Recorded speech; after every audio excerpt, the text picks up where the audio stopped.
Well, mainly, I like to call myself a software and cognitive developer because I love developing with cognitive computing and artificial intelligence.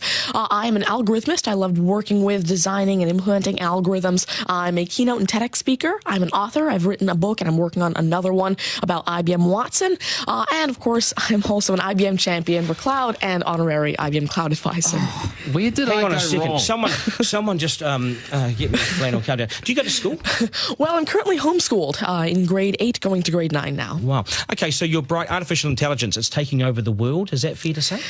Well, you see, that's actually one thing that I believe a lot of people have, the sort of misconception that artificial intelligence is this technology that was made to replace humans at really everything we do, whether it be, our jobs or whatever we do at home every day. But really what I believe is that artificial intelligence was developed and is continuing to be developed for the sole purpose of really augmenting our life and amplifying our skills or capabilities and what we can do every day. But what about when the computers actually learn that they're better than us? Well, you see, that's sort of called a singularity of artificial intelligence, at which point artificial intelligence has surpassed human intelligence to the point that we cannot control it. But really what I believe at this point, artificial intelligence, I won't go into the details right now since we're limited on time, but the thing is right now, artificial intelligence itself as a technology is so foolable and so primitive that either A, we won't reach that singularity point, or B, if we do, it's a very long ways off. Do you understand that, Mark? No.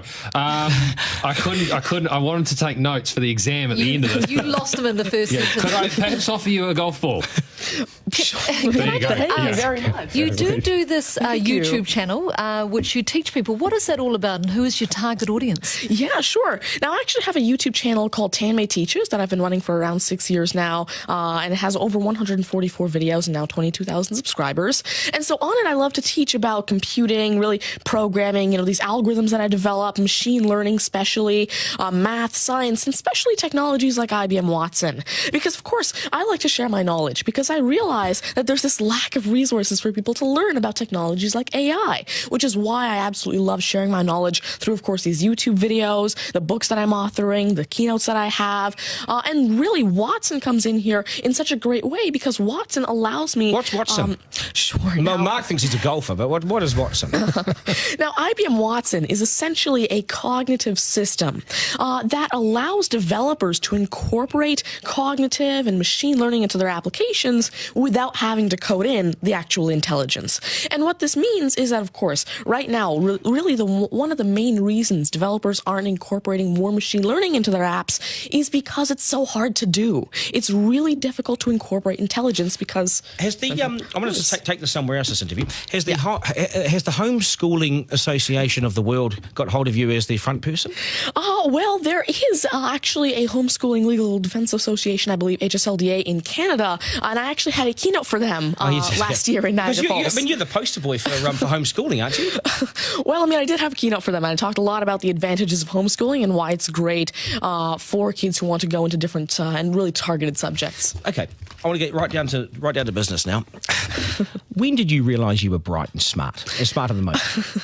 Well, I originally started coding when I was 5 with simple languages like Fox Pro and Batch. But eventually, at 9 years old, I had my very first iOS app accepted into the Apple App Store called T-Tables. But did your mum and dad do something to you between 0 and 5? They plug you into the wall? What did they do to you? At 5, you were coding. Are you smarter than your mum and dad, by the way?